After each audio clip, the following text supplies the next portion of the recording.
Damn! Ang dami nating Or- pag-usapan. The weekend was crazy, man. It was really crazy. And speaking of crazy, the PBA semis has just begun. Yep. Magnolia draws first blood against Meralco, 88-79. Ian Sangalang presiding over that attack for Magnolia. He led Magnolia with 18 points, Paulie with 17. And who's this? Calvin Abueva had 13 points. He booked early foul trouble to score the crucial baskets in the end game. Yeah. Mikey, ganun na naman nangyari sa Meralco. Lamang sila majority of the game, but I mean, hindi naman sila lamang, but like they were in a seesaw battle with Magnolia the whole game, and they were in the lead most of the time. Pero collapse na naman sila sa dulo. Man, too much firepower. Magnolia has too much firepower. Like, ang dami talaga nilang pwedeng puntahan eh. Di ba, Ian? Ang dami nilang option, Ian, Calvin. Yung Death 5 nila, may Death 5 din sila eh. Na Calvin, Paul, Mark, Ian, and then maybe a Jackson or a Rafi or even a Gio Halalon. Diba? Like, ang lakas nila masyado talaga. And I know that, again, Meralco has a chance. But I feel like this is the same as last yung huli nila sa NLEX. They need to really, when they do get a big lead, like an 8, 9, 10 point lead, they have to maintain. Because once Magnolia gets on those runs, na 6-0, 8-0 run na mabilis, man, mahirapan ka makarecover eh. Lalo na pag nabuhay na sila. Diba? So, that's good.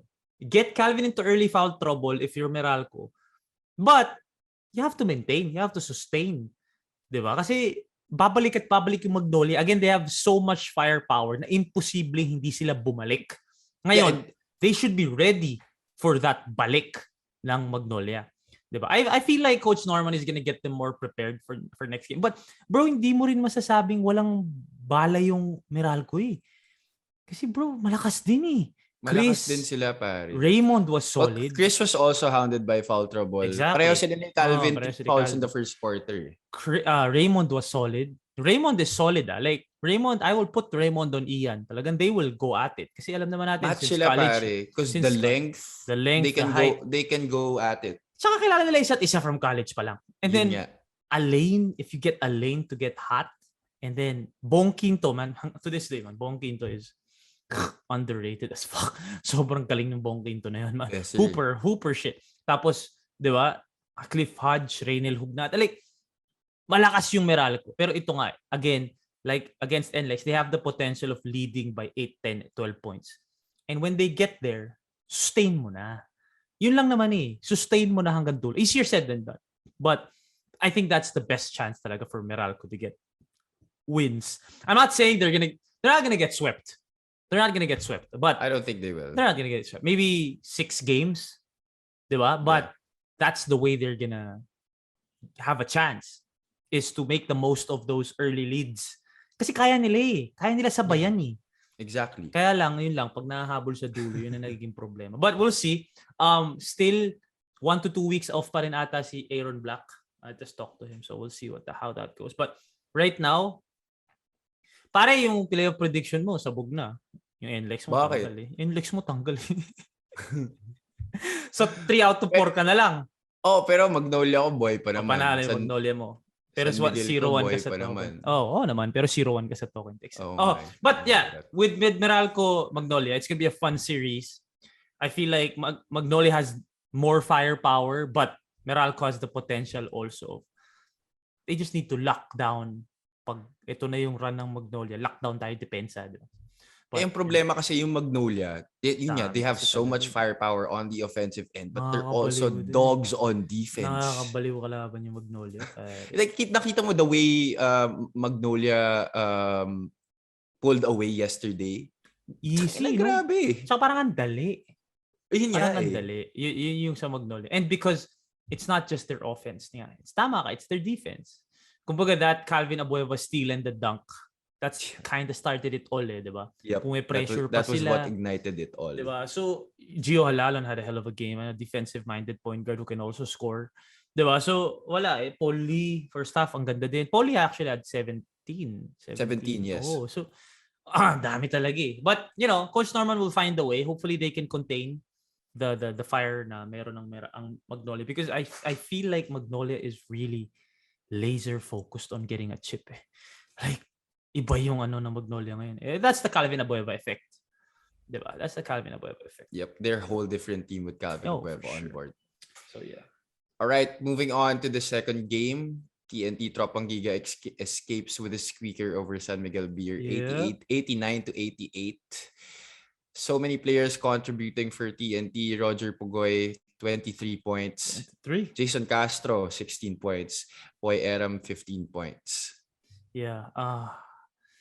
POY ERRAM, okay, I'll say this about I think the Achilles heel for a Junmar Fajardo, if he does have one, diba? This is it. A 5 who can shoot. A 5 who can shoot. The way that Ken Bono, alala mo yung series dati ng San Miguel versus Meralco. Yes. Ken Bono had a great series. It's because Junmar is not built to challenge all the way to the 3-point line, to the perimeter. Dito lang siya sa ilalim. Mga Junmar ako eh. Huwag ka pupunta dito sa ilalim kasi kaya kita, laki ko eh, di ba? But yun yung weakness ni I'm not gonna call it a weakness, but if there's anything that you will shoot for, like a weakness, hanapin mo yung, kumbaga, it's not a weakness. It's the weakest part of his game, but not a weakness. For Junmar is a stretch 5. That's why POY is very, very crucial in this matchup. Now, in the second half, medyo hindi na nakakashoot si POY or na-foul trouble siya, but na-space mo na yung floor. Because of 15 points in the first half ata si POY. Parang ganun eh. So, I'm sure sa dugout, nagbago yung sistema. Junmar, medyo labasan mo na si ERRAM. O kaya, Mo, si ERRAM, medyo labasan mo na. That slight adjustment gave RR Pugoy, Jason Castro, Mikey Williams more space to operate. Kasi hindi na ngayon nakatambay yung big man sa paint. Kasi wari na sila kay POY eh. Diba? So, this is, kumbaga, an advantage for Talking Text that they need. If POY can continue to hit shots, oh my God, that's gonna space the floor for all their slashers. As in, I feel like POY will be the X factor of this series. Kumbaga, if POY can continue to hit shots the way Ken Bono did a couple years back, I'm not saying sure win sila kasi malakas pa rin naman talaga yung San Miguel, but that's gonna somehow give more space para dun sa smaller guys to operate. So, di ba, I know Mikey's gonna be aggressive. We know RR Pugoy is gonna be aggressive. Troy Rosario and who's this? Kuya Jason Castro. They're gonna be aggressive. But POY, if he can continue to hit 15, 17-foot jumpers, 3 points, may 3 points pa siya. Di ba? Tontuwa si Coach Chot. Kita mo, man, na pinigyan ni Coach Chot ng lisensya si POY. Na tumira ka. He was 2 out of 6 yesterday. Sa 3 points, di ba? 3-point area. Pero pare, most of those misses sa second half na. Yes. Kumbaga, na-establish mo na yung sarili mo na, kailangan nyo akong i-challenge. Yun lang naman eh. Importante, yun lang ang importante. Kailangan nyong i-challenge si POY. So ngayon, sa lahat ng pick and roll, hindi na pwedeng masyadong kumumit si Junmar. Hindi na pwedeng sobrang kumumit si na Motaw Tua. Kasi pag pop ni POY, pagkuha ni POY, patay, malayo yung challenge natin. So, that in itself, yung kung paano, hindi ganun kaganda yung nilaro ni POY nung second half, but because of his first half, that's the effect that he had in the second half. So, I feel like POY would be a really big factor in this series. Diba? Pero, RR Pugoy, same shit. 23 points in 4 kinds of shots. Diba? So, matik na yun. RR Pugoy, Jason Castro had a good... I think Jason Castro is well-rested. He looks very well-rested. This is the bata effect. Yung kung may bata ka, relax lang ako whole elimination round. Diba? Chill lang si Kuya Jason eh. I think pinakamataas ni Kuya Jason sa elimination, 14-16 points eh. Yes. May 20 ba siya? I'm not really sure kung may 20 siya. Wala. I don't Pero think he did. relax lang siya. Sige, go. Pero pag semis, eto na. Pero banat siya ngayon. Saka death 5 din sila. Oo. Kita ba yung finishing 5 nila? POY, Troy, RR, Mikey Williams. Jason. Oo. Sinastart nila si Kib eh. I feel like Kib. Sinastart nila si Kib. Hindi na daw makakalaro si Kib ah. Ang ano balita. nangyari? may muscle tear ata. I'm not sure, man. Talaga? Pero sabi lang ni POY na may injury. May injury nakuha. Okay, Or calf. Calf ata, torn calf. Something like that. So, kaya pala di na siya bumalik. so without Kib, Brian Heruela takes that spot. And Brian Heruela is reliable. Yeah. Reliable as He's been doing a hell fuck, of a bro. job. Yeah, dude. Super reliable on both ends. So I don't Great think there's a two-way problem player. there. There's a problem there. So, but for San Miguel, they just need to find a way to contain. Pero sobrang dami rin. You know what the bala. problem for San Miguel was for me yesterday? They Yeah. gave up so much offensive rebounds and second chance points. Hindi pwede yun. Them being the bigger team. But Hindi pwede yun. grabe yung bigs ng Talk and Text. They're the kahapon bigger yung trabaho. team. They are the They're bigger team. So they're the older team. Which is also true. So medyo yung Troy Rosario, bata pa, talon ng talon.